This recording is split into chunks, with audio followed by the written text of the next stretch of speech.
Hello, everyone, and welcome to the Talks program of Art Fair Philippines 2021. I'm Lisa Periquet, co-founder of the fair. Our panel discussion today is on artistic approaches to media. Before we begin, just a few reminders. We will have a question and answer session at the end of the talk. You may type in your questions using the Q&A button at the bottom of your screen, and the moderator will read out your question at the appropriate time. Art Fair Philippines talks are presented together with our education partners, the Ateneo Art Gallery, Museum Foundation of the Philippines, and Art Review.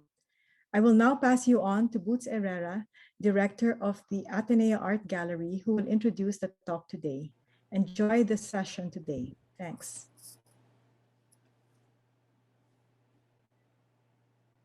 Hi, good afternoon. Thank you, Lisa, and welcome to today's Art Fair Talk session, focusing on media-based practice, co-organized by the Ateneo Art Gallery and Load na Dito for Art Fair Talks 2021.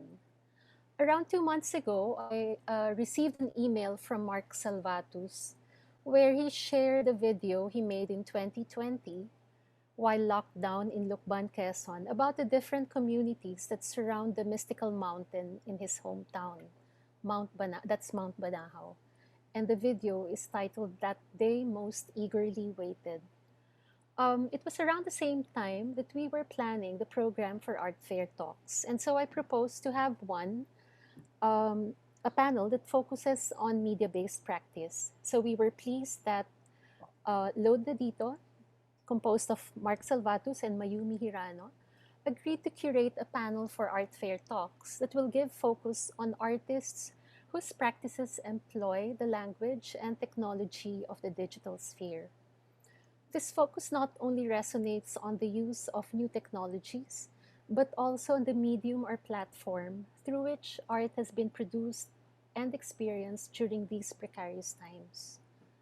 Load na Dito is an it's an art initiative founded in 2016.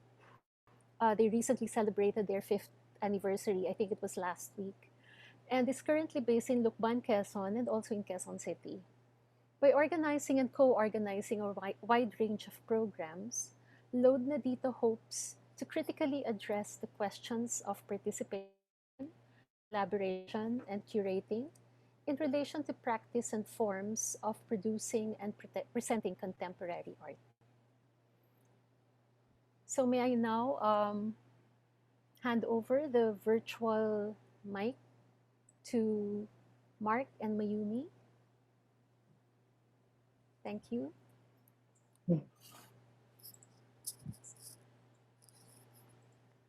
Thank you for the warm introduction. First of all, we would like to thank Ms. Boots Herrera for inviting Load na Dito to form this panel discussion on art and media.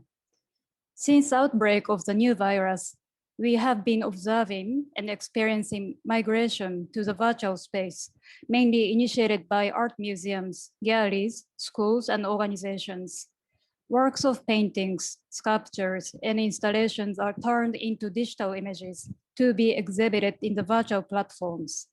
Viewing digital version of physical artworks feels like encountering skeletons abandoned by the spirit. Are we feeling this way because we believe the idea that there should be an original artwork? Is it because we are haunted by the idea that the work of art should be a physical manifestation of certain values, such as permanence, stability, and authenticity? For this panel, we converge 4 artists: Alfred Marasigan, Tanya Villanueva, Marlon Hakula, and Jed Gregorio. We have been following their works and also partnering with them for different projects, especially during the lockdown. The 4 artists have different backgrounds and their approaches to art making are distinct from each other.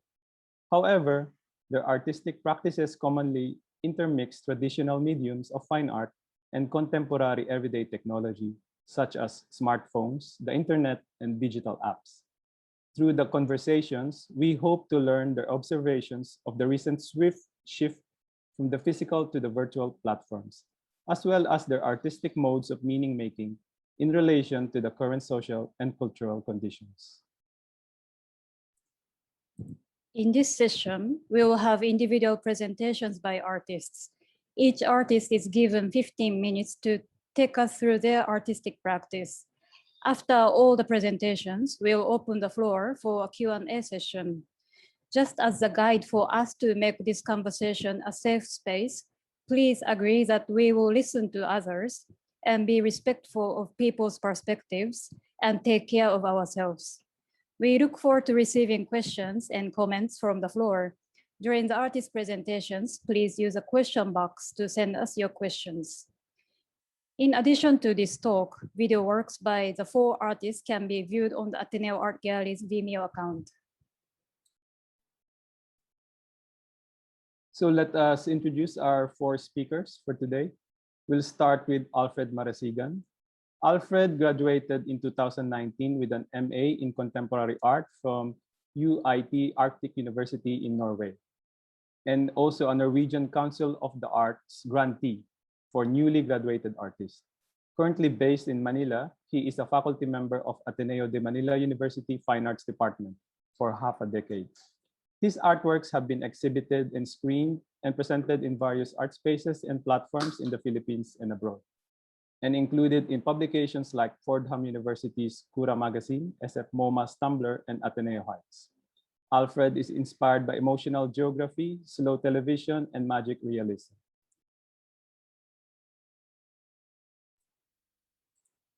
Our second speaker is Tanya Villanueva. Tanya is currently living and working in Quezon City, Philippines. Her work has developed over the years from looking into work and production of art objects through lens of painting, photography, and craft, to explore the performative nature, cultural labor through the use of video installations, textile projects, and collaborations. Her art is informed by her work as a single mother, a working-class art practitioner, and her struggle with chronic depression and anxiety. Her works have been shown at different institutions, galleries, and artist-run spaces. She holds a bachelor's degree in fine arts from the University of the Philippines with an award for outstanding degree exhibition for her final thesis in 2008. She also finished dressmaking from Miriam College in 2018. And I would like to also introduce our third speaker, Marlon Hakula. He is an artist exploring artificial intelligence as a tool for understanding artistic subjectivity and creative human agency. His works have been shown at the Cultural Center of the Philippines, Blanc Gallery, Mono 8 Gallery, and most recently as part of the exhibition, Out of Every Pore, A Universe Breaks at TUP Vargas Museum. Our last panelist is Jed Gregorio. Jed lives and works in Manila, Philippines. His broad artistic practice encompasses photography, filmmaking, installation, and performance, often informed by themes of politics of religiosity, masculinity, and post-internet art histories. Gregorio's current project in progress, Frat, was introduced in the tail end of 2020 with Act 1 Cristo Disco and Act 2 Monochrome 1. Presented in succession in context-specific premises. Gregorio graduated with a Bachelor of Arts major in communication from the Ateneo de Manila University in 2011. So let's now proceed to the 4 presentations. Please welcome Alfred Marasigan. Alfred, the screen is yours. Hello. So hi everyone. I'm just gonna start. You should be able to see my screen when I share screen, but before everything else, I would like to thank Load Na Dito Projects, Ateneo Art Gallery, and Art Fair Philippines for allowing us to present our works. Right. So today, thank you so much for the introduction. Today, I will be talking mostly about my practice, which is primarily based in live streaming, but there's also many more. I think many of you are familiar with like its roots in broadcast TV and in news outlets like CCTV cameras, slow cinema, ayan, and then things like, and more recently like YouTubing, vlogging, and even Twitch, which is an online gaming platform. Yeah, so I enjoy live streaming a lot because I think as you have as a person, I just have a lot of interests, and I think live streaming is kind of a handy storage of time. I see it as like a place where I can include my research and then my and different kinds of media, because many artists now have already been working with various types of media, and it is handy because it's just like 20 minutes or like 1 hour. It's very short, and like it's very long actually in online or digital time, but then it's handy, but it's also complex because it is a hybrid of performance. If you consider me now moving here, it's an installation. If you look at the space that we are in right now, you sitting down, it's a sculpture. If you consider all your devices, the computers, ring light, etc., it is participatory because all of us are like watching now. So video art, digital art, all of those things. So it's pretty vast in a way, but I will really do my best. I don't want to take time away from other of our wonderful panelists as well in our conversations later. To anchor my practice a little bit more, I would say that the mobile phone features a lot in my works. But because it is an active mobile phone, it doesn't only exist as an object, but it exists within the internet and the broader range of like things that also make it happen. So it exists within itself. It's like a junction of many agencies. So it exists within the internet and also within physical space. All right. So what are these abstract concepts? So I think I'm going to show you one project. For the rest of my presentation, I will be showing you a few clips that will show context to the project called Harurot.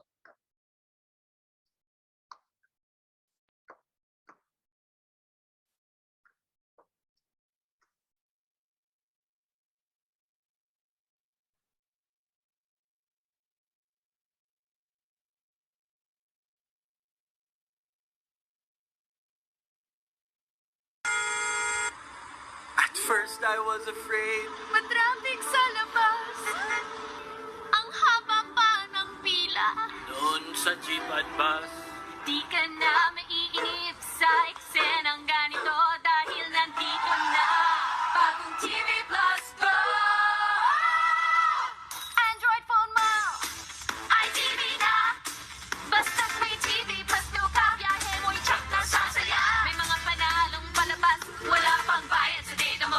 Kaya ang BT mo ngayon magiging TV na. Matak-show, you will survive. Todo-todo sa kilig. Segment mo'y marirabay. Tuloy-tuloy na ang nood, magaan pa sa pulsa mo. Buhay mo'y magbabago sa TV Plus Go. Hey, hey! Mai-enjoy mo na ang TV Plus channels on the go. Kaya ano pang hinihintay mo? Kuha na! TV Plus Go! So that's the first video. This is the second clip. Sige na! Alright, only here on Wish 107.5. Let's welcome back Yang Constantino. Palakpakan naman yung mga nasa labas dyan. Eh, nakita ko sila. Hi po! Ito na po yung isa sa mga naging paborito nyo na naman awitin ko. Maraming salamat po sa mga sumusuporta sa akin, sa lahat ng youngsters ko. I love you. Thank you, Wish. Sa pagpatak ang bawat oras ay ikaw ang iniisip-isip ko. Hindi ko mahinto, pintig ng puso. Ikaw ang pinangarap-harap ko. Simula ng batang to, na balang araw iibig ang puso. Kuya, camera mo naman sila, oh. Hello? I stopped because of copyright. But let's proceed to the last clip.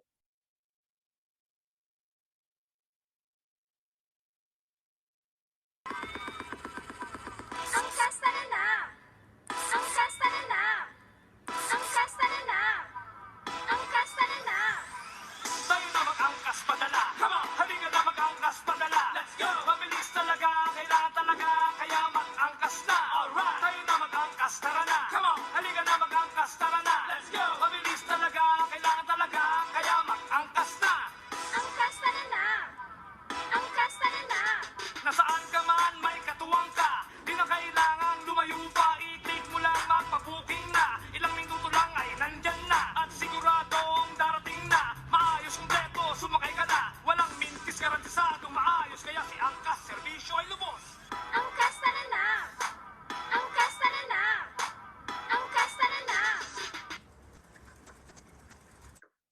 So yeah, so I was very interested in these like kinds of contexts or clips from cultural artifacts because they're kind of the intersection between race, class, and gender. So in a way, Harurot, or the project that I will start talking about, is founded in these like different types of contexts. And in a way, I just wanted to kind of queer road rage in different manners.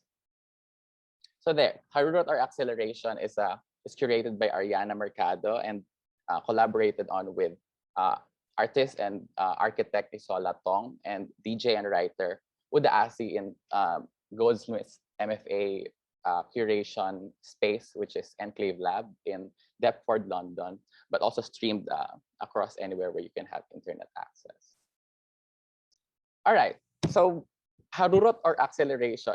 Harurot tayo with details, but Harurot or Acceleration is like live streaming, and like much of my practice is many things. But to anchor it within this talk, it is a screening, it is an exhibition, and it is a party. So what happened? So Harurot during the first or the opening of the exhibition, we held a screening and we followed the journey of collaborator and artist Isola Tong from her home to meet her friend in Poblacion, and we actually envisioned it to be longer because Philippine traffic used to feel like really long, like 2 hours, but now we ended up just having like a 20 or like short of 30-minute clip, and it kind of feels to me that demonstrates the disparity of like physical and digital time. And we're very happy actually pre-pandemic when people are still not desperate for each other's company, that at least like 15 people was able to 15 to 17 people were able to like stick with us throughout this this live stream, and people are wishing Isola well a lot. And I think in a way public spaces are sometimes dangerous or violent places for like queer identities, and it is a way for us to like assert our presence in these kinds of spaces. So it was also a little bit of a challenge for us to meet between time zones, because so it was being streamed in the Philippines also, but it is being viewed in London. And yeah, I think live streaming mostly becomes like a commentary a lot about time and how much it's not actually as absolute as we think it is. Yeah, so there, party hour. So so that's the screening, and people are encouraged to view them on the live stream within the space using their own devices. So there isn't an authoritative monitor that dictates what you should view. And I think, to me, I make comparisons about cinema with like riding a car, and like live streaming is like riding the motorcycle, because in a way riding a car is a little sheltered and you look at the world pass by you, and in cinema you like eliminate everything so you could focus on the movie. But in a motorcycle, you are running alongside the other agents involved in this linear storyline that you are in. So my work is transmedial and unfolds in many different ways with no specific center or point of origin, but there is an exhibition, and it involves installation. People were able to follow, so you can see the account, Instagram account here, and people were able to follow it before, during, and after the project itself, last year, February 2020, and to continue fragmenting the concept as well of like time and queerness and technology. We didn't rescreen the live stream because it will change. I feel like if there is site specificity, there is time specificity, and I think it will change if we screen it again. So those are the ways that they're able to like experience it. After the exhibition, people listen to the sounds of the live stream plus of the sounds that people generated within the show. And then finally, we had a performance / spin class / workshop / lecture, something similar to this. And it's very participatory. We had like very unsuspecting exhibition like goers like dancing to common Pinoy commuter hits such as a beep beep beep ang sabi ng jeep. So that closed the exhibition. And I think if we zero in on the found objects and the sculptural pieces in the space itself, the orchid stands out as one of the, in addition to like people, it's one of the ones that's alive and thriving, like the people who participated in the party or the celebration of the space or the project. And I just by this presentation, I felt a little bit like I was tracing back actually why or how the orchid meant to me. And back in 2019, when I was jump starting conceptualization for Harurot, I was very fascinated with how for like natural forms, specifically the orchid, is like exotic or like feminine or like alien like, and somehow was able to connect it to like the modern like speed masculine machines that are ingrained or inscribed in motorcycles. So this is the background. My background is actually in painting, so that's how I start conceptualizing.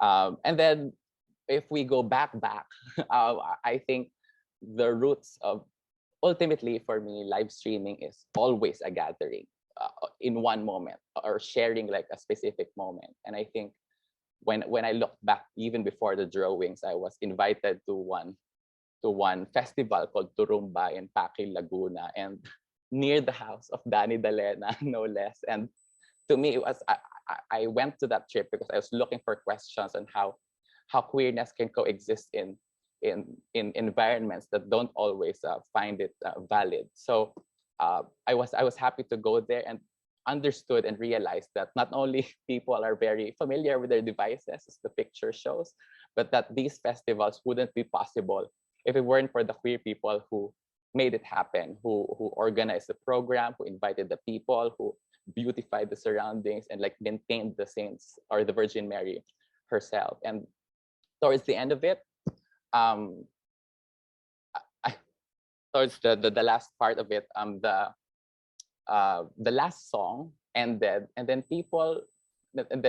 there was solemnity, and then people started climbing up yung karo, umakyat sila sa karo, climbed up there, and then they started tearing out the orchids because it is like a sacred like ritualized object already. So for me, that was very striking and inspiring, and kind of parallels the complexity that I see me enacting in Harurot and in live streaming in general. It is a complex gesture, but it can be like dissected in many different ways. There is like violence, there is like weirdness, but there's also devotion. So a lot of emotion in there. So yeah, so I hope that for the most part, we sped through like my whole like presentation, but I think I would like to thank, finally, I would like to thank Armando Lopez Birkan for allowing me to use their creation, this like fabulous orchid snap camera filter, to make this webinar like a little more like dynamic than the usual Zooms that we have like slogged through the whole pandemic. And lastly, I would like to thank Christina Rod, Tom Milnes, Reggie Alcantara, Gary Guevara, Manny Hernandez, Zar Christoph, Miguel Hernandez, Dr. Jerry Respeto, and everyone who participated in Harurot, online and offline. So thank you, everyone. Thank you very much, Alfred. It's nice that you said also the filter in your head looks like a sculpture, so it feels like a sculpture. So we will proceed to the second presentation by Tanya Villanueva. Tanya, the screen is yours. Hello.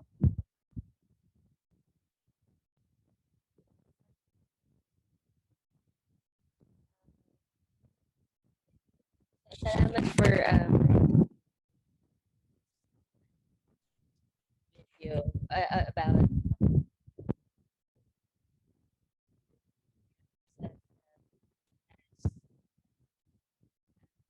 Tanya, we are having difficulty hearing you. can you make sure that your microphone is close to you? Sorry. Hello. That's better. Maybe be closer.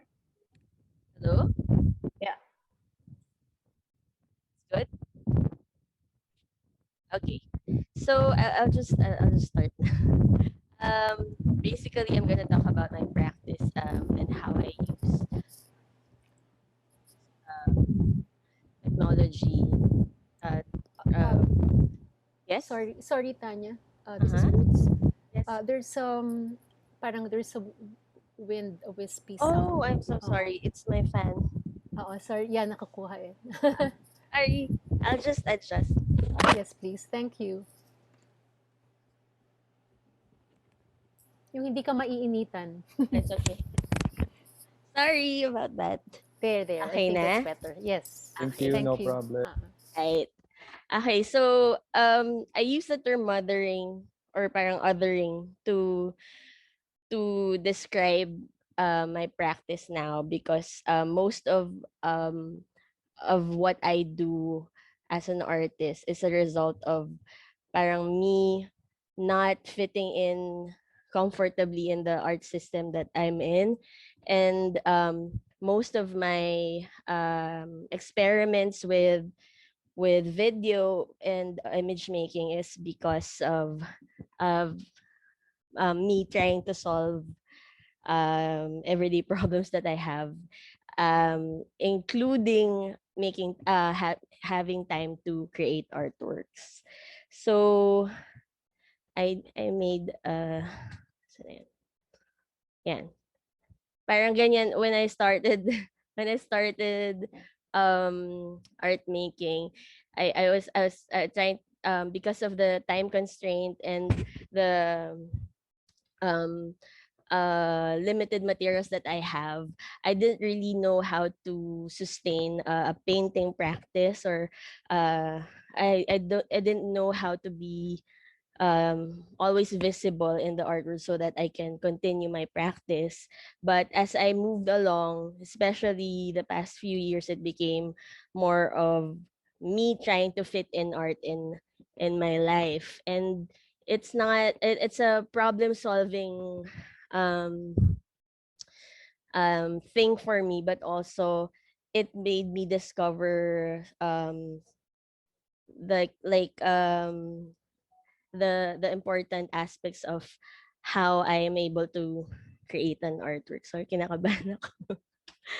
So, yeah, I just use materials that when I started was a painter, but then as my materials start to dwindle, and like pati yung time ko for making work, I started to just use stuff that I have at home, stuff that are accessible to me, and that includes syempre yung cellphone ko, stuff that I have sa bahay, tsaka yung family ko and friends in my house. I don't go out a lot then, even before the pandemic, because I have anxiety, and and the the COVID situation is actually a very normal situation for me because I mostly just stay at home as well. Uh, so yeah, so I didn't have much space and free time to do it. So I tend to think about art making while I'm doing chores, especially when I'm cleaning the house. Sometimes it your mind spirals, and it's I can compare it to how my brain works while I'm painting. Like I keep on thinking about many things at the same time. So I like when I was defrosting a fridge, I was worrying about um not not having time to paint anymore, and also to to make new work. So while I was doing that, I also wanted to entertain myself and not really give up on on art making. So I use like the tilapia in our freezer and try to make the tilapia beautiful. And after that, I continued doing that to other live things in my life, like my child, my friends. Whenever we go drinking, um, they made time for me to bedazzle them, and I will just take a quick picture of it, and then we'll continue drinking. So became sort of like a way for me to make work, but then also spend time with people that I love. And um ayun, parang at that time I wasn't really getting shows already because I wasn't really painting much. So I found the Instagram to be a very nice vehicle for me to still continue sharing my work, sharing my ideas. So that's how I started using, the phone camera um as my tool to create works. So this is the first recording that I did with my son Olive, and basically I just wanted to record how I create a picture or a photograph, because I'm not really I don't really have the technical knowledge of being a good photographer. So I'm just trying I just recorded I record the process so that I can see for myself how if it is legit, or is it if it's valid enough na I can use it for work or for my art practice. So while I was doing that, we were also setting up a show. So parang the time constraint is really an issue for me. Also, the attention that I can give to making art was always a challenge. So ayun, I always parang end up doing things in perpetual interconnection with other things. Parang ganun. Parang I can't be just doing one thing. I can just be sitting in a studio and making work. It's always in connection and together with other parts of me um, every day. So the first new media installation that I had was at CCP. I was given a chance to experiment by the curator Con Cabrera. This was shown as part of a group show called Resetting the Clock. And since I wasn't really comfortable and also confident in using like moving images and photography as like a medium that I really can work with, I just kind of made an installation of how I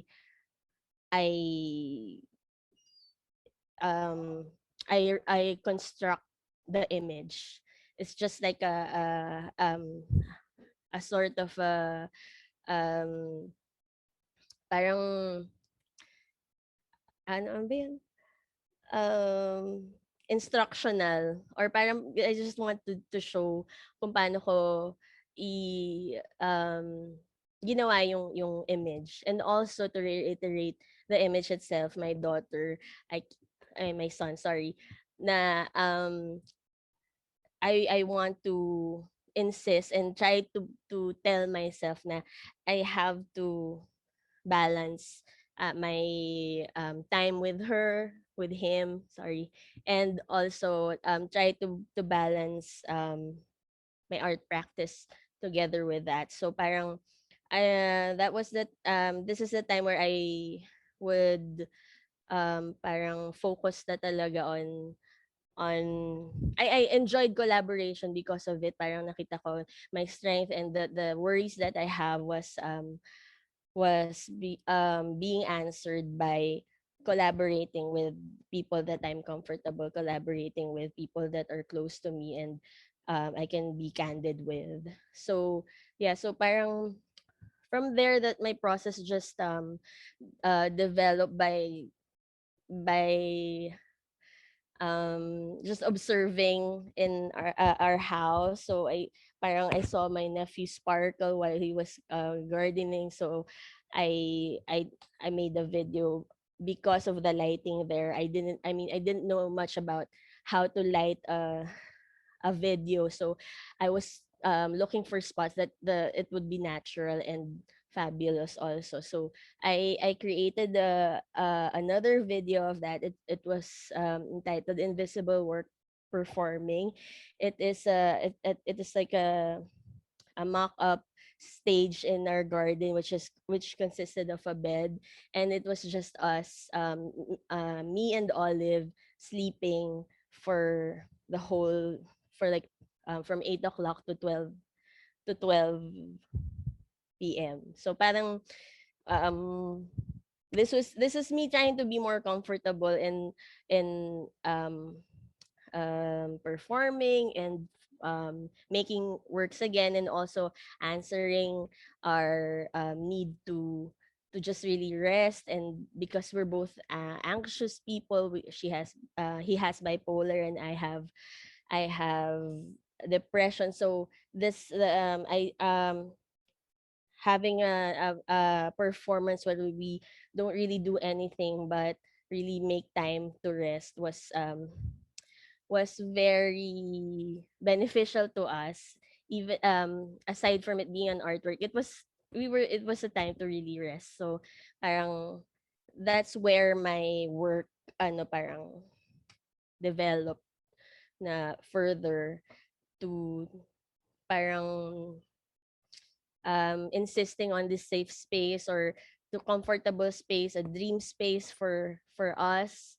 It made me more confident in parang even in life, because parang those instances where I get to just not do anything was a way for me to get out of the heavy space of thinking about everything as a mother, as a person with um precarious living condition. So it was important for me. And yeah, it was shown by Lodna Dito in Vancouver as well, together with a lot of other video artists that I admire. So that gave me a little bit more confidence in pursuing it also, that I was able to share the video to more people. And I wanted to share also that um because I wasn't so confident in image making through video, I found that collaborating with my friends continuously and experimenting with them made me more comfortable with it, and try to explore it more bravely. Tama ba yung term? And yeah, so this one is this an example of a video I did with my group Maharlika, which is composed of Zeus Bascon, Catalina Africa, and all of our friends and family. We like working together, and we had a green screen at our shop slash studio space at Post Gallery. Uh, and yeah, this is the example of a video experiment that we did, where we after a drag makeup tutorial I that was spearheaded by my son Olive. We had a little photo shoot, and in the green screen area, and then nilapatan ng images ni Catalina ng ng scenes from Baler, where we hang out and create and plan works most of the time since parang 2018. And then we all also we were given a chance to make a bigger project. We did this whole production of making a video. um with fire and costumes, and um I I I I I have to say na we're not us three are not really very hindi talaga kami well versed in sa technology ng paggawa ng video. So parang it was nice to discover it together, to try to make a work na we weren't looking to make it so polished, but just show how we spend time together actually, and how we try to be creative together. This was the setup. It was a video. There was a small installation of soil and some of our found objects, and the projector. But since we just borrowed it, we wanted to make sure that it won't break because we don't have any money to replace it. So, ayan, ganyan yung itsura niya, so that it will always have ventilation, it won't fall off the makeshift thing. So parang yan, even those things parang it looks so beautiful, and it really inspires me while I work on my own, while I work with my own art practice. Also, I collaborated with my best friends, with Gail and Marija Vicente. They are also artists, and we did a sound installation for um, Manila Bienal in 2018. There was a parang a cave, di pala, a cell that was parang it was just the perfect acoustic for our work, and we collaborated and made a sound piece that talks about very sensitive things about us. We confronted a lot of trauma and personal issues whenever we work together as friends. We also made a video called Beautiful Life Revenge, where we shot this one. I think the shots are really beautiful because it was got the help from Timmy Harn, Marija's boyfriend, and also he's a director. So he made he helped us shoot this, and we also had GP Pasco edit the video. So yun, parang the continuous effort to work together kind of improves the work for me. And then the last one I want to share is my own project with Christian Tablazon, which was shown in Vargas Museum as part of his curatorial studies exhibition called Variations of the Field.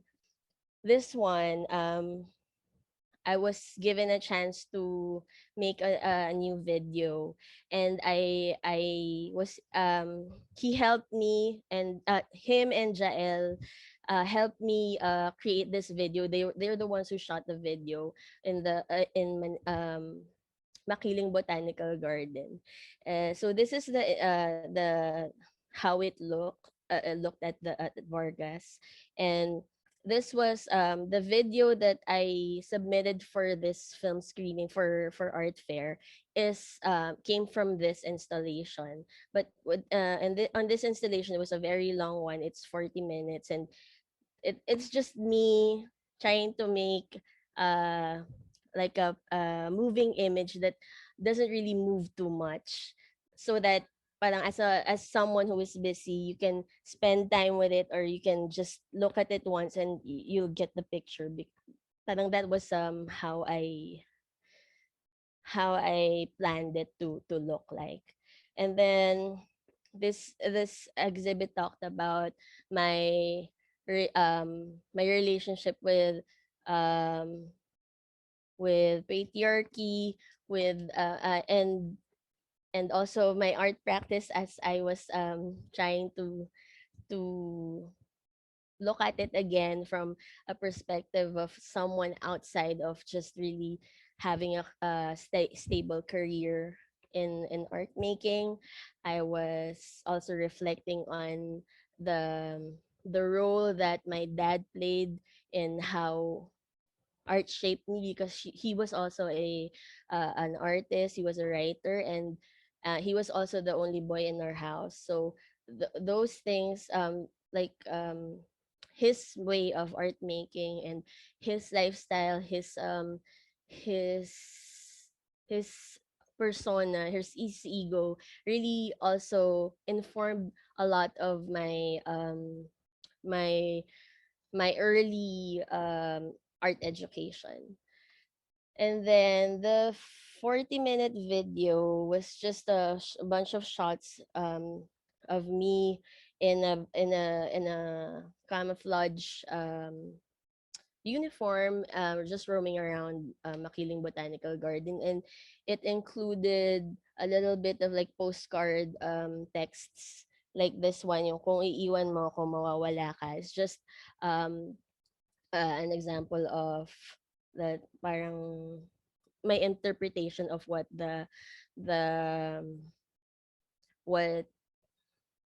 what the show is all about. Like, if someone leaves you, if someone goes away, I have the power to really make you go away. You won't exist anymore.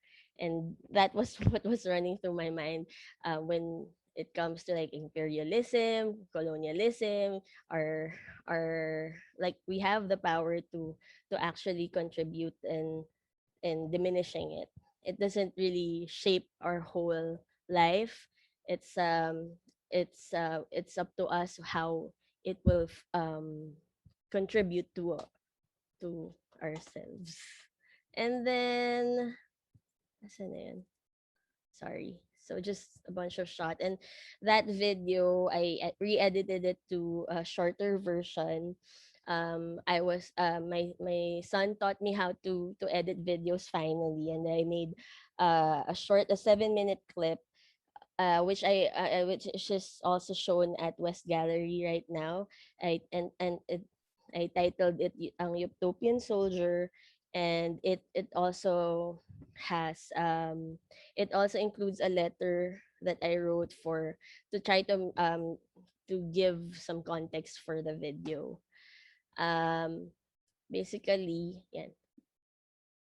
Um Basically through new media I'm able to just be comfortable in my art practice and be more confident in it, and also not forgetting that while I'm an artist I am also a family member, a member of a community, and this just keeps getting confirmed by how I develop my practice for what it is today. It's teaching me that, yeah, it's every I sorry. Ang haba na pala. Okay, okay, okay. I'm sorry, sorry. It's That's okay. it. Thank you. Thank you I so much, didn't see the Tanya. chat. I'm sorry. I'm sorry. No, no problem. We also didn't want to stop you. The Okay. presentation was very touching. So Okay, okay. I'm sorry. I didn't see that. no, no Okay. worries. Thank Thank you. you. Thank you for Thank you, giving me enough Tanya. time. Thank you. We were just struck by how you mentioned to make tilapia beautiful. And I think your work is really exploring this notion of beauty. And the exhibition that's up right now is called "A Beauty is a Basic Right." Yeah. But the definition of beauty here is not about the conventional notion of beauty that we have to try to fit ourselves in. But I think your exploration of beauty tells us how to find a beautiful moment for ourselves, like find a safe space, and also what feels good to us. Okay. And I would like to also acknowledge we have received a message from artist Zeus Bascom, and he says queer people plays a major role to beautify. Okay, so thank you so much, Tanya. Thank you. Sorry. So we would like to give the screen to the next speaker, Marlon Hakula. Marlon, the screen is yours. Hello, can you hear me? Yes, we can hear you, Marlon. Okay, let me share my screen. Can you see my screen? Yes. All right. Good afternoon, everyone. Sorry sa template ko, no? I rushed in making this presentation. So kinuha ko lang yung yung una kong nadampot na Microsoft PowerPoint template. So this afternoon, I'll try to walk you through as to how I am making art through AI, and in a way also to demystify the AI art making practice, and hopefully to also inspire other people to try this thing. I believe the tools now are democratized, and they're when we talk about AI, it usually has this connotation that it's for it can only be done by software engineers, those who have uh, technical expertise in programming. But actually, as you will see in my presentation, no, that is not true. I program. You will need programming stuff, but hindi ganun ka expert. No? So yeah. So my presentation consists of 3 parts. So who I am. I'll just introduce myself, the case for AI art, and lastly, how would you train an AI artist? Okay, so let me introduce myself. I'm a software engineer by profession. Medyo nagulat din ako na pasok ako sa art, no? Pero yun, tinanggap ko na lang din. My first AI project is Salvatus. So I proudly introduce this as the first AI machine that writes poems in Filipino, since siya naman talaga yung first. No? So this is the robot, the first public appearance in Rowell's bookshop last December 2018, I think, as I remember. So this is some guys having fun with her. And lately, so I shelved the Estela Vidal project sometime in 2019 to move forward to other stuff, no? Which is yung image generation projects. So the first, I would say, breakthrough project that I did is the Amor Solobot. So basically, I trained actually, I've been trying to train something like this since 2018, but I only got successful in producing somewhat good output in 20, late 2019, early 2020. So it took about 2 years to finally crack the recipe. And I got addicted into making or into GAN image generation. So I also have these 3 other bots, the Nena Sagal machine, which I exhibited at the Protopara exhibition at UP Vargas Museum. I have a bot named Arcana Naturalis Historia, a bot trained on vintage scientific illustrations. And lastly, artificial na kasaysayan or artificial history of the Philippines, which sort of tries to reimagine, tries to see the Philippine history through a new, using a new perspective through AI. So basically, I prepared a bunch of old Philippine historical photos, fed them into a GAN, and this is what came out. So what's the case for AI? Actually, for me, the only reason I am spending a lot of time making these things, because what drives me is because I found that these machines can extend our creative capabilities. It's also in a way I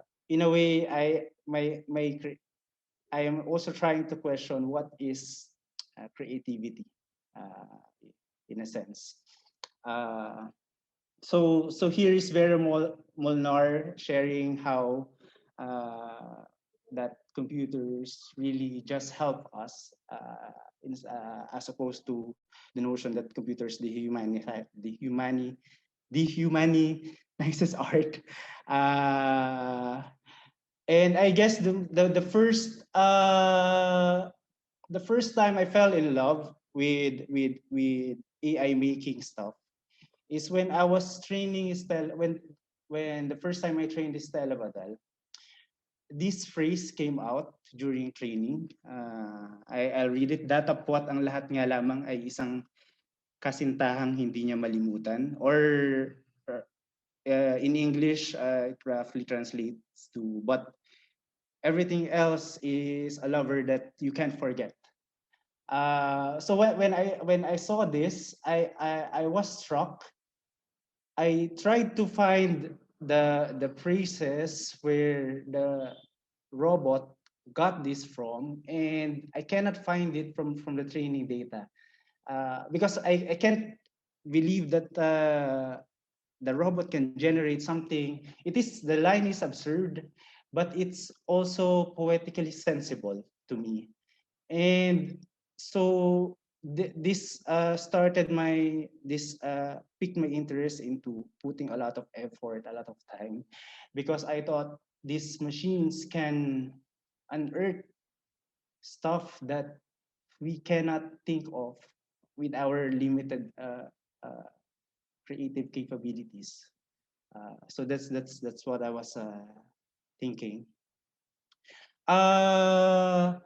Another case is, for example, this is one output that I generated from our Solobot. So this is entitled Tatlong Daang Lumbay ni Violeta Cervana. This got exhibited at Blank Gallery. So basically 300 variation. I made a Solobot generate 300 variations of a single portrait. So I mean, if you are a traditional artist, probably creating 300 variations would take you months, years. But in this case, the AI was able to do permutation on one portrait in a matter of minutes. So let me go through my practice. How do I train an AI machine, an AR artist? So there are basically just 3 steps. First and the most important and the most taxing step is preparation and curation of the training data.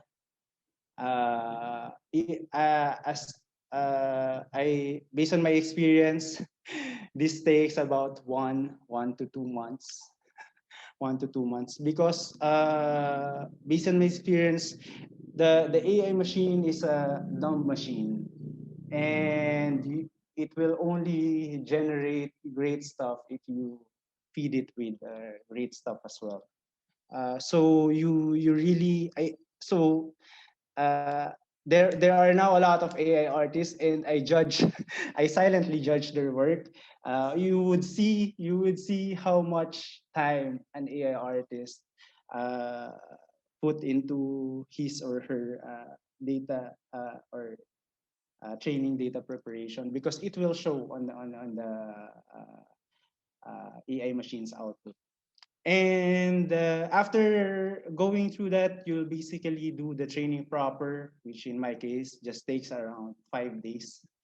And after which comes the most exciting part, which is the art generation, or trying to find what the AI machine has learned.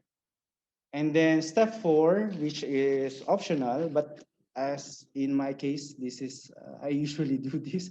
You go back to step 1 to somehow tune, curate again the training data, and then do another round of training if you are not satisfied with what the machine has generated. So this is basically how it works. So I love this diagram because the artist actually does a lot of stuff you do the pre-curation, you tweak the AI model, and you also do the post-curation. You select what the world will see from what your AI can generate. So the first step, let me just show you how the training data set I use a sample, a subset. So this is the training data sample. I just I prepared them one by one. I selected them. I cropped them one by one. I made sure that all images have the same dimension, because the training program accepts only a fixed dimension.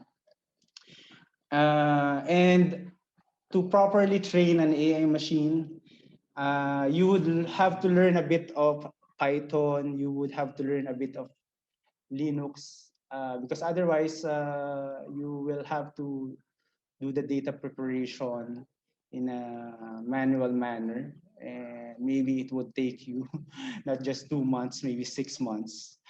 And you get a computer for machine learning. The option is you can either build a machine learning desktop, which costs around 100,000 or more pesos. But in my case, since I am not that rich, I only subscribe to. So Google has this service where you can somehow rent a machine for 550 pesos a month, and it will allow you to run the machine for about 12 hours a day.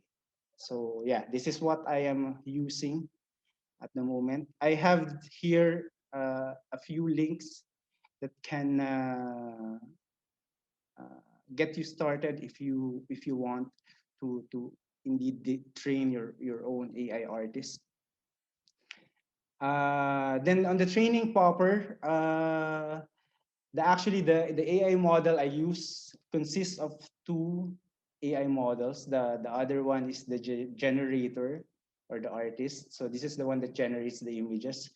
And the other AI model is the discriminator, or the critic. So this one judges the generator's artworks. So basically, there's the term adversarial means these two AI models try to outdo each other, and by doing so, they learn in the process. So yeah, this is just a diagram of how the training, or how GAN learns. And let me just give you a look at how the training process progresses. So this is a more solo bot when it was a training on day one. So you can see that the images are not that, I mean, they're a bit blurry. The features are not that defined clearly. On day two, somehow the nose, the mouth, the other facial features, the other landscape features somehow gets defined. And on day three, we somehow get a better resolution. So yeah, that's how it goes. Let me show you. This is one of the video output, or video generated from the Amor Solobot, from the Amor Solobot model I trained a few months ago. So this got exhibited at Mono 8 Gallery in collaboration with Buen Abrigo. So basically, the way I generated this video is I just ask the AI to, I have this set of images, please create the video. See, try to create the video out of these images, and this is what came out. So this, you can check this video on the Ateneo Art Gallery's Vimeo account. And yeah, that's it. So if you are interested in training your own AI, so I recommend these links. These links are helpful for me when I was starting to train as well. I'm also shamelessly plugging my NFT AI art page. So if you want to see the stuff I've generated so far. So yeah, that's it on my part. Thank you. Thank you, Marlon. It's nice that you talk a lot about training and Yeah. generating, and it's not creating a body but recreating a body of works. So Yes. so may we call on Jed for the last presentation. Jed. Hi everyone.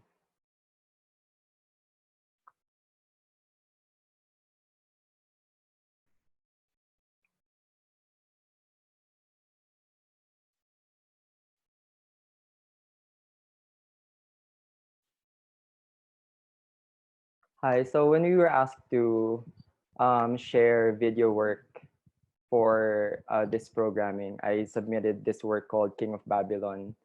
It's a newly finished work. I started working on it maybe around December last year. And I guess my goal in this presentation is to attempt to contextualize this work within a larger body of work. So here's the story. In Christmas time of 2019, I was compiling and editing the manuscript for what I was hoping could be a book of poetry, containing poems I've written that have accumulated between 2017 and 2019. The volume was to be entitled Frat. Frat, which comes from the Latin word that means brother, is also the shorthand for describing how a group of men, usually with similar interests, would self-organize toward a shared purpose. To begin, I would like to read to you two poems from Frat, and I will also be, on your screen, I will also be flashing some photos of previous exhibited work from the same time these poems were written, as I said, between 2017 and 2019. This first poem is After the Flood. Just as we were failing, the trees were thriving. Some grew past all that we have ever built. In the beginning, it was not easy to lose everything, but we got used to it. We hid everything in trees, our beds, our books. In those days, no one paid attention to the trees. We kept our books. We needed them to weigh ourselves down against the wind. Paper had long been gone, so we began to write on the books, first on the margins, then over the words. Language, the secret code we all shared. Our fellows were few, all men and all poor. The earth gave us little, and for the little it gave us, we had nothing to give back. The night did not always come, and when it did, we were never certain if the chill came from the deadness of light or the final extinguishing of the fire that burned inside us. We were all blind. No one spoke of death once death had departed our midst. What did we speak of? We spoke of songs and the jagged melodies of the faint passing promise of things we cannot remember. We called pain by a different name. Time, I think it was. Time was relentless. It moved like waves in a shallow but pitiless sea. We spoke of dreams and those among us who were taken by the wind. This second poem is called The Lost Brotherhood of the Lost Faith. If I don't wake up again, tell them that it was not all for nothing. The fight is an immortal fight. It does not end here. Can you hear it? The poison inside me. The ears have ways of knowing illness. The cries and all else that we do not see were heard in the far distance. The plague, do you hear it? When I'm dead, who will bury my bones in the deep sea? Will you call out and look for me among the crowd of ghosts, gentle souls that have given up hope of being found? The place, will you remember it? The city that smelled of both bloodshed and musk and our reeking desires. The white bed where we once lay across the clear waters that have been filling up since morning. Shall we ever return to it and the dreams it gave us? Here is actually the draft of that previous poem from one of my notebooks. In calling the project frat, I was also interested in the symbolic charge of the term and how the relationality of brotherhood has been depicted by the scriptural editors as a foil against which to reflect the signification of the self. In the biblical text, after having murdered his brother Abel, Cain asked the Lord, "Am I my brother's keeper?" When I started to keep dedicated notebooks in 2017 and wrote on them, I never planned to write a book resembling a manifesto. Now reading some of what I've written, they were at best diaristic, dazed, and confused. So I began to reread them instead as autobiographical archaeological objects, in the sense that not knowing exactly what it is one has dug up, one can only speculate on an artifact's use or meaning. In the wake of the global pandemic and the state-sanctioned lockdowns, the prospect of self-publishing a book of poetry ultimately lost steam. Somehow, the words seemed to lack the urgency of what needed to be said in the face of uncertainty and terror. It took me some time to understand that the medium, a slim booklet of poems, was not the only message. Beyond coherent narrative, Frat is a phantom catalog of convoluted anxieties about what it means to be a man, what it means to be an artist, what it means to be a Filipino artist of my generation, and that always pressing and undying question of what is art in the 21st century and possibly beyond. When this became clearer to me, the Frat project transmogrified from reference text to a mode of imagination, not a methodology, but a style. It was a style that leaned hard on not knowing. Crudely speaking, if what we call artificial intelligence relies on the credible systems of algorithmic supremacy, it is my conjecture that unartificial intelligence must therefore be phenomena that are unrecognizable as intelligence itself. Unartificial intelligence would be to the enlightened eyes of modernity an ancient stupidity, a defiant logic that might even perhaps resemble the mystery of the divine. The body of work of Frat Act 1 Cristo Disco was originally presented in a group exhibition curated by Gary Pastrana.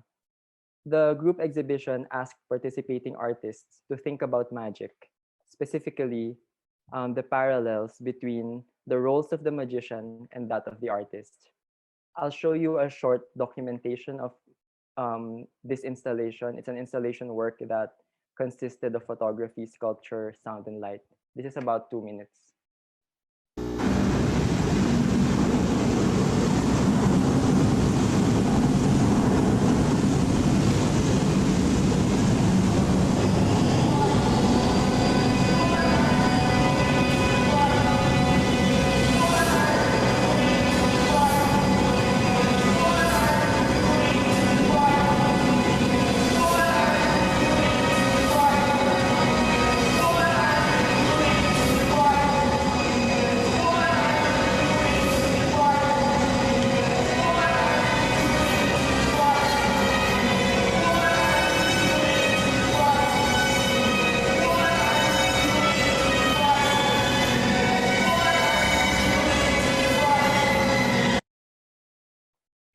Sorry.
Among the cultural menu of the improbable and the spectacular, I was most interested in the resurrection of the dead. I proposed to construct an alchemist studio that endeavored to do so. What would immortality entail? What will the deathless look like? Apart from examining the relationship between the popular notion of magical acts with a commitment to physical endurance, I was also considering questions surrounding the transhumanist dream of a substrate-free consciousness and a bodiless existence. In thinking about the artist as a magician, I told Gary that I was more partial toward the role of the rabbit. Carrying over from Cristo Disco, my solo exhibition, Frat Act 2, Monochrome 1, began online with the image self-portrait as White Rabbit on the poster. He is the figure you follow down the rabbit hole. I'm gonna show you just impressions from the show.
One of the works in the exhibition is a work titled Receptor 1, which is 2 lines of graphite drawn on a canvas surface, delineating a 4-inch by 3-inch area on it.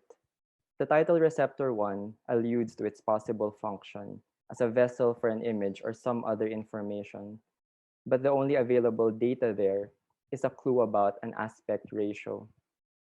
Much of the exhibition is fueled by this conundrum of thinking about how much of what we believe in can be contained on pure surface or abject superficiality.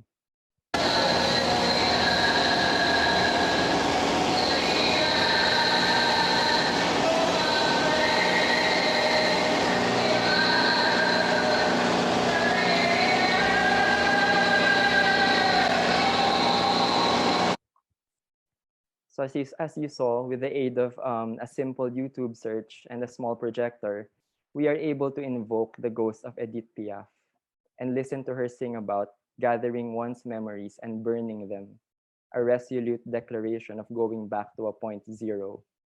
There is an aspect of the exhibition that attempts this, imagining what might be a monochrome 1, and what or where is this blank slate? Is it in the secure nostalgia of the ancient past? Or is it the allure of a future new beginning? What it arrives at is not an immaculate vision of purity, but a blank slate that is dark and amorphous and volatile, or one that can exist only in 200 millisecond flashes, appearing and disappearing forever, like a suspect memory that fails to find home in both realms of dreaming and waking. Monochrome 1 is also the title of the piece in the center of the room. A single color pigment is deposited on the surface of molecules of water. I describe it as a monochrome painting that takes the shape of its container. Let me just quickly check my time. I think I can show you maybe just a bit of the working of Babylon.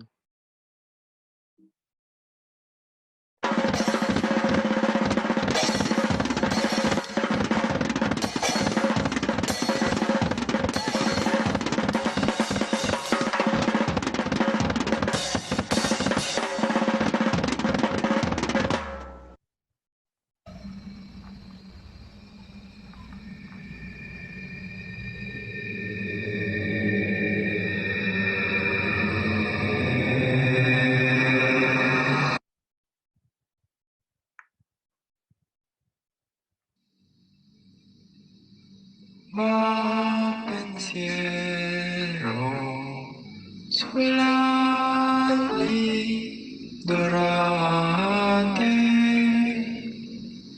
va ti posa sui clivi, sui colli. Oh violenza, notervi demoli, laure dolci del suolo natal. So Frat Act 3 will be a new body of work called titled King of Babylon. And at its conceptual center and also chronological beginning is a recently completed video, as I said, also titled King of Babylon, which you can watch in this programming. So just as a description, traditionally sung by a choir, Va Pensiero is instead performed by myself in the shower as a solo, a cappella, and auto-tuned. Also known as the chorus of the Hebrew slaves, the song originates from Giuseppe Verdi's opera Nabucco of 1842 about the exile of the Jews from Jerusalem by the Babylonian king Nebuchadnezzar II. The lyrics are inspired by Psalm 137, recounting the Jewish people's yearning for their homeland. Quasi-narrative film and music video, the work recontextualizes the quotidian act of singing in the shower as a gesture of lamentation and construes the bathroom as a liminal space that cocoons the paradoxes of intimacy and performativity, as well as the ontology of the body and the politics of objects. I guess to end, I just would like to say, how currently we're talking about the digital sphere and virtual environments. But I think on one level, this is a work that also reflects on the nature of embodiment. I mean, apart from memorizing Italian lyrics and attempting an operatic song, like the hardest part in making this work is losing weight, honestly, and like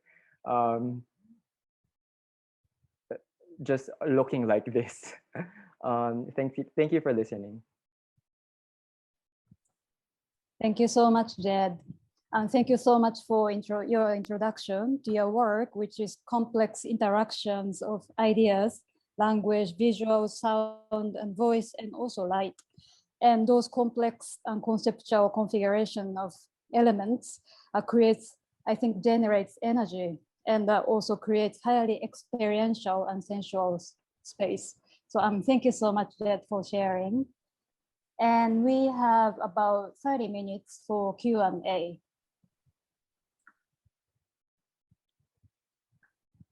Thank you again, Alfred, Tanya, Marlon, and Jed, and for your wonderful presentations. And it's nice to hear the different moods and modes that are constantly changing and challenging your individual practices. So we would like to start the first question for the day, for this that we prepared. So to start, we would like to throw this question: and how do you approach the physical space and the virtual space in your practice as a site of production and presentation? And how do you consider the relationship between these two spaces? Anyone can start, and then we can just go around.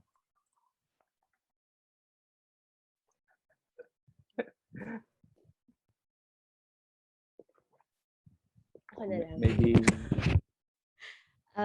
for me, Tanya. it's just as simple as having a vessel to communicate how you are, and as an artist and as an individual. So it parang parang the digital space is, it makes it gives me more freedom to kind of explore how I can communicate my my work better. Yeah. Sagot ko ba? Thank you. Who Actually, wants to like Mark, you sent this question to us last night, so I had some time to think about it. I think the question is about the physical space and the virtual space. And when I thought about this, um, so there's those empirical differences, obviously, of how you approach it. But I think generally, I realized I kind of approach it the same way. I remember when I was starting, um, the gallery spaces were just alienating spaces. I mean, I never grew up seeing places that are all white. It's like so weird. So I think in doing kind of, or like, just the grandiosity of certain galleries and institutions, it's like I didn't know such things existed. And I think so my approach with dealing with the physical space is to try to attempt to be as at home as possible, if that makes sense. Like making it fit my mind than having to adjust to the histories of, I don't know, wealth. And I think with the virtual space, I approach it similarly. Like I think it's good to note that virtual spaces aren't homogeneous. There's no such thing as one virtual space. I mean, if you think about like apps we use TikTok, we use Instagram, Facebook differently. They're actually different virtual spaces, and each one ultimately kind of like informs behavior. So yeah. Thank you, Jed. Maybe Alfred or Marlon can share something.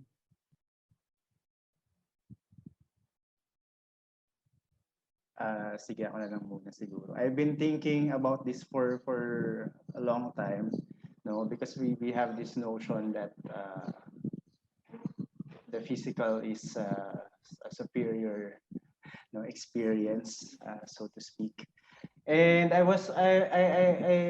thought about this because I saw a tweet before, it was saying na yung virtual relationships are not as rich as physical relationships, and I medyo pinag-isipan ko yun because I was thinking, for example, for a mother and child who sees each other daily,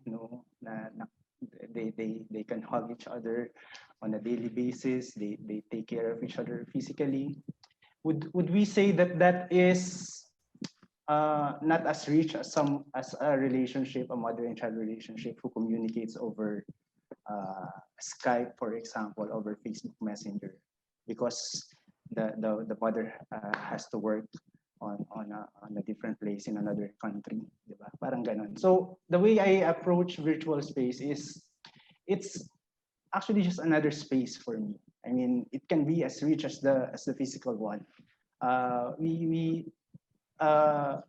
know people has this notion na hindi naman yun totoo, no. But when we look at it, everything now is I mean, the virtual space is around us. The magic is around us. No, the meaningful conversations we have are resides on the cloud. The precious memories, the photos that we look at every day, they're stored digitally. No, if you compare how ilang ba yung printed mo na pictures ng mahal mo sa buhay, kaysa sa pictures that resides on the digital realm. No. And so I think I can say na somehow ano na siya, no? It part na siya talaga nung experience natin. And I would say mahirap nang i-imagine to live without this quote unquote virtual setup. I think for me naman, I guess I still acknowledge the division between them, but I see them a little less as space and probably more as opportunity or like time. I mean, they kind of they kind of coincide anyway. Like all places exist in a specific time, all of that. But for me, I approach it in a way that I can keep them complicated and like not to like not not for the sake of being complicated, but to normalize the multiple ways that we experience the world. And I think to reduce, I don't know, like reducing them to just like small things. Yes, they're understandable, but then it's good it's good to normalize how complex things are both in art and in life. So I think that's how I deal with both of them. I try to intermingle them a lot. But I think more now during the pandemic, I think the physical space for me is becoming more of my body instead of like because I don't care for like my my room. So for me, I'm starting to like yeah, we do inhabit our bodies and it is physical. It's not always like a landmark or like a gallery or all of that. So these are very like porous concepts. Yeah. Okay, thank you so much, everyone. So now we would like to take the questions from the floor. And the first question is for Alfred. Okay. So it's a question from Tricky. Are there any plans of making something as fun as Haru wrote in a more immersive format? Thank you for the question. I actually saw it like a little earlier, the question, and I thought I thought of the answer. If I can share screen, this is my goal for the next goal for Haru is to be like the Pokemon grandpa who has this like bike with like multiple phones. I don't know what to do with it yet, honestly, but I just like the idea of not I don't know, not making it simple. But of course I'm always here to like explain it as long as I'm alive, and I haven't thought long and hard too far into it yet. But yeah, I think one of my close friends also told me about how much mobility is part of my work, and it was very helpful. Shout out Azar. It was helpful for me to understand that. And yeah, I think the future projects for it would always involve a lot of those lived experiences, especially now we always have things delivered and our workers don't always get like good wages, and it's a good avenue to actually raise that and participate. Thank you, Alfred. This is a comment from Ori. So he said, my best friend and I have been attending the art fair for 4 consecutive years. This is not a question. Yeah, this is a question, but thank you for this virtual talk because I'm able to bring my 14-year-old cousin into the world of art. So yeah. Then we can maybe continue. Question for Marlon. In your show tracks, why was it necessary to transform some AI generated images to traditional medium? Because I think you printed that work, no? Yes. In a way, it's a way to subverting Amor Solo. No, actually, the Amor Solo bot work project is has the trajectory, you know, trying to, alam mo yun, kung nakakasilip sana si Amor Solo from the afterlife, no, parang gusto ko lang siyang inisen na this is now how we're going to transform your work, no? So ganun lang naman siya.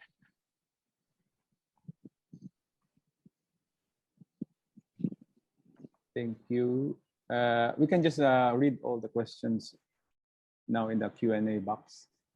So this is a question from Janice. Is there any advice you can give for beginner like me, especially that it is my dream to really pursue art? So maybe this is a general question as an artist.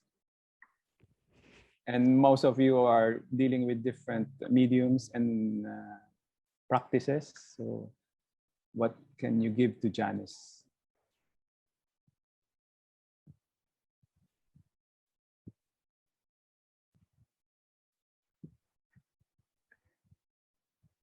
Anyone? It's hard No to give advice? Hirap kasi bang mapariwara siya pagka. Or maybe you guys can share how you started your practice, how the beginning of your practice. Anyone? Siguro simulan ko no since ako naman yung pinaka quote-unquote bagong artist. I would say just do the stuff that I mean daming nangyayari as someone who is new to the art world, daming nangyayari, there are a lot of stuff happening, and what works for me is just really focus on what drives you, what are your interests. If you see an idea, try to pursue it with all your might. So yeah.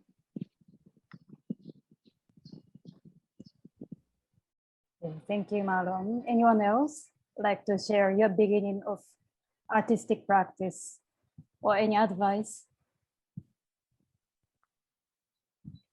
I think just a short advice is just don't be scared to fail, because I think it's one of the worst obstacles for beginning, emerging, established, emeritus, and even dead artists. So I think, yeah, if you're gonna make art, then you should be ready to confront it and see it as a possibility, because it will teach you a lot. So just start and then go with it. Thank you, Alfred. Tanya, would you like to share anything? I think just know that art is bigger than the bubble that you see in the art fair. It's a bigger thing. It can actually it could actually be very much part of your everyday life, and I think it's the attention that you give to it that makes it artistic. So I mean, sometimes even washing the dishes can be part of your practice, or it's very encompassing actually. So yeah, just give attention to the things that you do every day. I think that's how you can create parang your own art practice. Yeah. Thank you, Tanya. That's very empowering, actually, not just for the artistic people, but for people in general. I think it's very empowering to pay attention to these little details of everyday life. Yeah, I think a lot of artists there are a lot of unknown artists because everyone has this creative mind, no? So parang it's a way to actually survive a very parang magulo na mundo. You can be parang having time to be an artist is just giving attention and love to what you're doing every day. Yeah. Thank you. Mark sword. Can we also hear from Jed? Can you? You asked about the beginnings. I mean, I just remember one of my first exhibited works in like an exhibition setting was in a nightclub, right? So I think, it was a work called Compost, and then there was soil because the place needed to be dark, and the loud bass sounds were causing seismic vibrations in the soil, making the worms come out. I think, just thinking about beginnings, I think there are other modalities and places where art can be seen. I think it's good if you, look at places that you're comfortable in.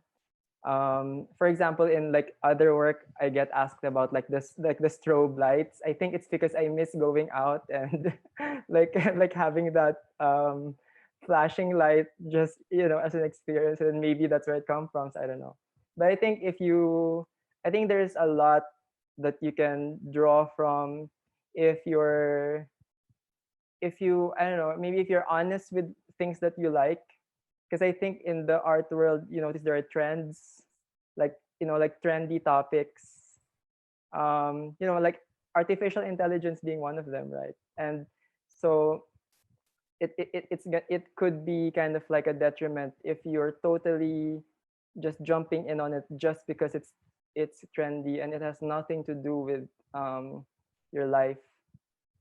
I think there's so much there's so much we can, you know, do if, I don't know, you start from yourself and your place in the, you know, in the world.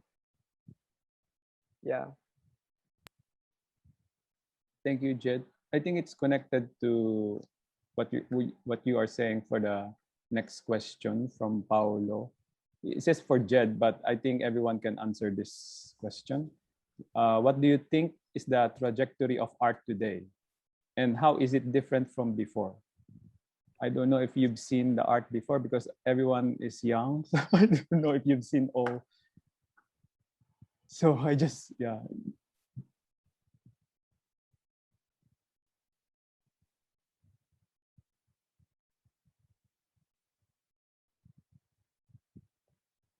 Anyone? And I think pretty much we are in this digital age, and most of us has this transition from the digitalness of living. Like, for example, the kids today are digital native, but we are digital migrant. We came from the analog to the digital just recently. So I'm thinking, connected to Paulo's question, what will be the trajectory of art today, given the fact that all the tools and technology is given to us? Yeah. I agree with what Mark said. I think what's an interesting thing is, like, when we talk about the internet or the post-internet, I think sometimes we're still thinking it as like like almost like a dichotomy between the age of enlightenment, like the, you know, the 18th century, and then the birth of the internet. And for me personally, I'm more interested in the internet of the 2000s versus the internet of the 2010s. Like, like for example, me being born 1990, I'm, you know, my generation was the last one to experience half a childhood that's not really internet and half that's internet. Like now, as Mark said, like everyone's born into it. And I think there's great differences there of how like life is experienced, how art is interfaced, right?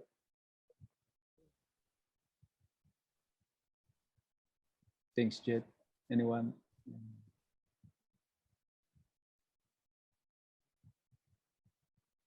I think it's ano, parang more focused on actually sharing what you have. Like parang even the parang it's not an individualistic approach to living. I think art would be more ano, about sharing your intelligence, your talents, and it kind of resisting this divide of you versus the world. It's more, which is a very Western thing. I think to decentralize art and to to to just demystify it as something very accessible to everyone is how it's gonna grow pa. I think if I build up on what Tanya said, I think the trajectory of art is or lateral o pahalang, because I think to think, I think it is very much a luxury to think to think of a future when the present is so expansive, and if you like dissect like 1 second of the world, there would be like millions of things happening. So I think the, the methods will develop and things will change, but I think the present sometimes, even if it's not good, it is a very rich like space to keep exploring. So I think to move forward is kind of difficult, I think. Yeah, so I haven't thought that far. That's the bottom line of my questions. Like I'm still like trying to be here. So Tama. Okay, thank you guys. So can we move on to the next question, which is actually for Marlon. Why did you decide to start the, how do I read this? Artificial na kasaysayan boat project, excuse me for my Tagalog, Do you think this might have implications in historiography and or how history is understood? Okay, so the project started when I saw Joe Ternelia's exhibit at UP Vargas Museum, Pagburo at Pagburo Pag-alsa. at Pag-alsa. Yeah. So there he somehow created a fictional narrative where the revolutionaries won the revolution. They succeeded, and somehow that made I mean the impact was huge on me. And at the same time, I also was looking into texts, historical texts that Americans, foreigners wrote about Philippine history, and they are not saying good stuff about what happened, and somehow that made an impact on me, and I thought the history was largely written really by the victors, by the conquerors, and I just thought, what if we can imagine a different history? What if Macario Sakai won, for example? And I think that idea is empowering as well. We can stop wallowing as to how our history have been written, and maybe by doing so, by doing this kind of project, we can imagine something in the future, a more empowering thought on how we can move forward with it. How we can make a better history for us as a nation.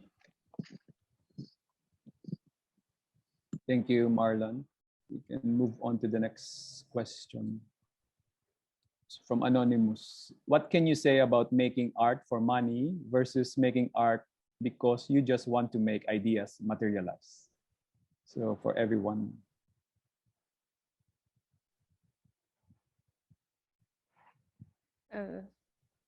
If you have no money, you'd be more creative, actually. You'd be more brave trying to experiment. The condition of lack is very relatable, and and yeah, it doesn't mean that we don't need money. Your relationship with money should also be clear, and try to find out how you relate to money. Like for me, I want to paint, but I stopped painting because I don't want to sell paintings. But then I found a way to make it work because I really like painting. I just don't like commodifying it for my personal reasons. But um but then I realized that I can use it to redistribute what I earn from it. I mean, it's still a product for some, and that is also like me trying to share the redistributing resources. So yeah, I don't it's not a black and white thing for me, like either you're creative or you're rich. I'm actually a very poor creative person. That's it. Thank you, Tanya.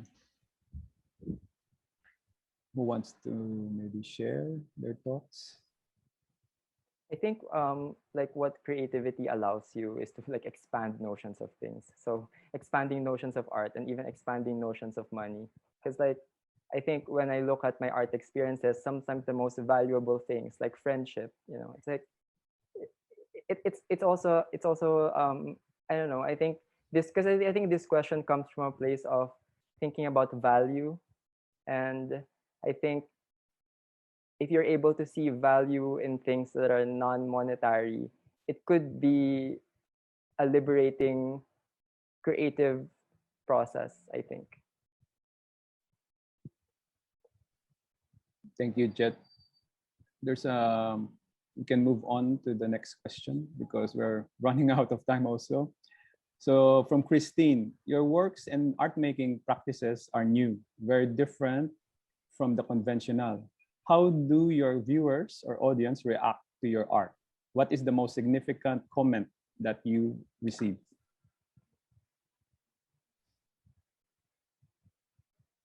For me, the fact that my nephews, my small nephews, can react to my art, they respond to it, is something very satisfying for me. Like the way I produce work, it makes it more understandable for more people, and that's really my goal, to share what I'm doing, and having more a broader audience also.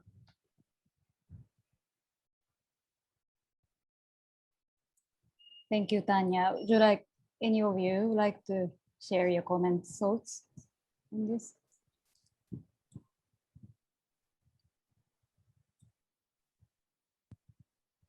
Siguro for me, because the stuff I'm doing is something new, you know. So I try to. I mean, I appreciate the comments, but I really try to not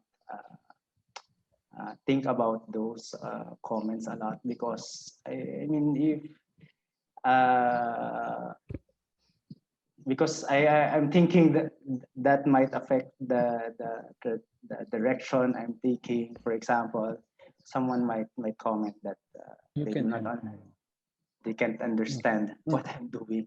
Then that would be a negative feedback on me, and that might discourage me pursuing the next project. So I try to see the nature of the comment and see how it will contribute to the direction of the work. So yeah, ganun lang siguro sa akin. I think for me, no comment is significant.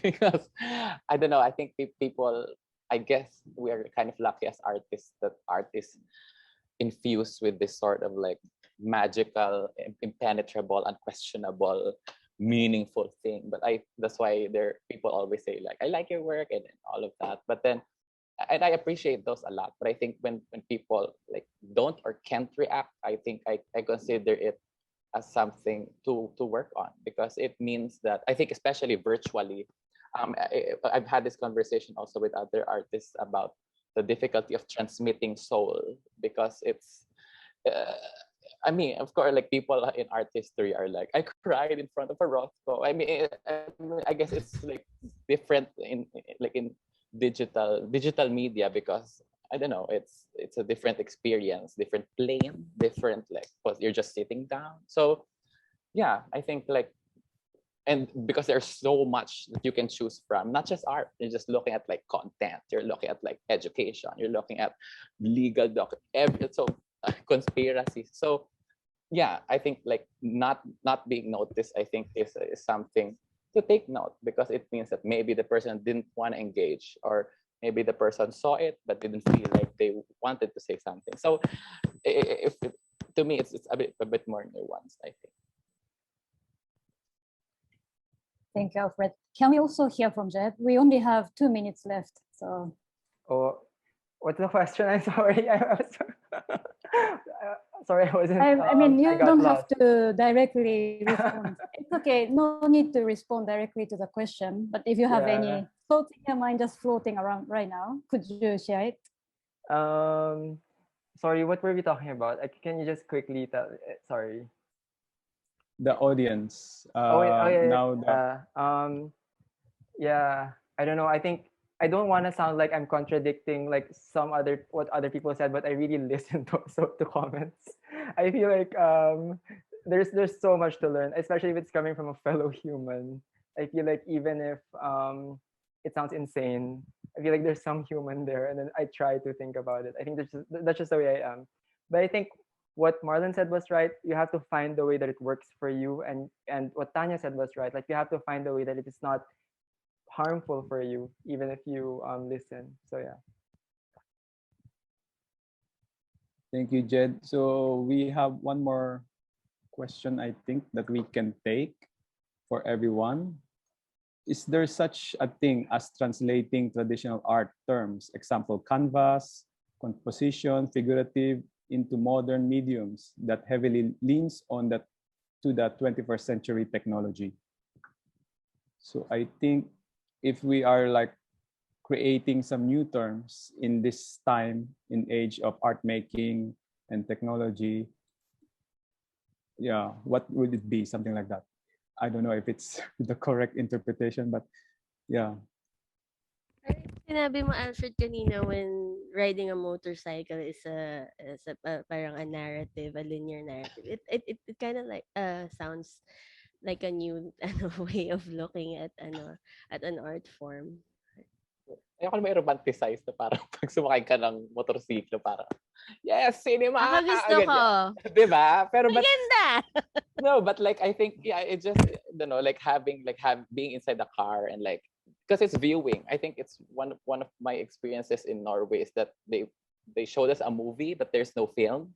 But we were on a boat, so the boat acts as the cinematography. So parang, so I think for me it was like a kind of a new concept, and it kind of brings us actually to one of the things that you said, that art is becoming closer and closer to real life, and might not be any distinction, because it's how we look, how we find or try to find beauty in our world, what we find meaningful. So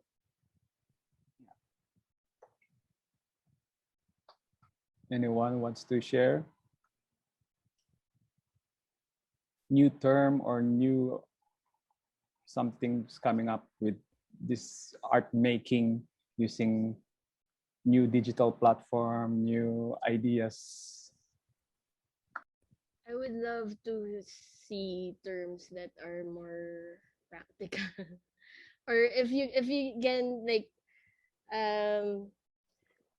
you can, like what I do, I'm not really good at technology. Pero I just parang ginologs ko lang yung process so that I can use it. I can use videos or the camera even if I'm not very familiar with the medium. Because everyone has the right to use them as you wish. So you just kind of bring whatever fancy thing you have, try to bring it down or to your understanding of it, and then play with that. I don't know any terms.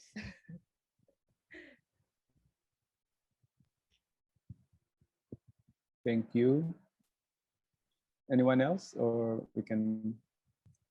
So thank you, everyone, and we had a fruitful conversation about the different practices of this wonderful artist, and it's nice that we talk also about time. That in this age of pandemic, that exhibition should be experienced or art should be shared. But now we cannot share it physically with each other, so we share the time, as Alfred says. That's the only thing that now we can congregate is the time that we share. And it's also interesting that Marlon talks about transformation and regeneration, and maybe it's the idea also artists are looking into to maybe transform what form of art should be in this 21st century. So we would like to thank Marlon and Alfred for their presentations, and we will turn you back to Boots for some reminders. So thank you very much, everyone. Thank you. Thank you. Thank you. Am I on? Okay. So thank you to the panelists for that very engaging, excuse me, candid and enlightened ideas that you shared with us, and of your respective practices. I think the coming together of these four artists presents the important issues and opportunities in media-based practice and art practice in general, especially at these times. So thank you, Mark and Mayumi, for bringing this panel together. Can I request we'd like to thank our education partners on behalf of Art Fair Philippines, Ateneo Art Gallery, my office, and we'd like to thank our other partners, Museum Foundation and Art Review. May I request the artists to turn on their videos again for a screenshot. Okay. With everyone, Tanya, Lisa, please turn on your video so everybody will be part of the screenshot. Is someone taking the? Just let us know if we're done. Okay. Alfred?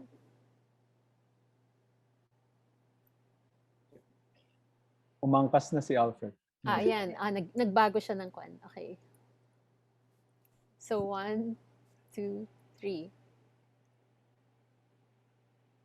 Okay, thank you. We'll have the last slide to remind our attendees.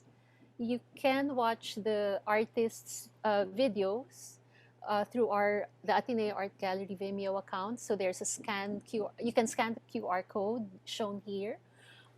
You can also check on the link in the email that you received confirming your attendance, your registration to this talk. So you can, so that you will have a better sense of what they were discussing earlier.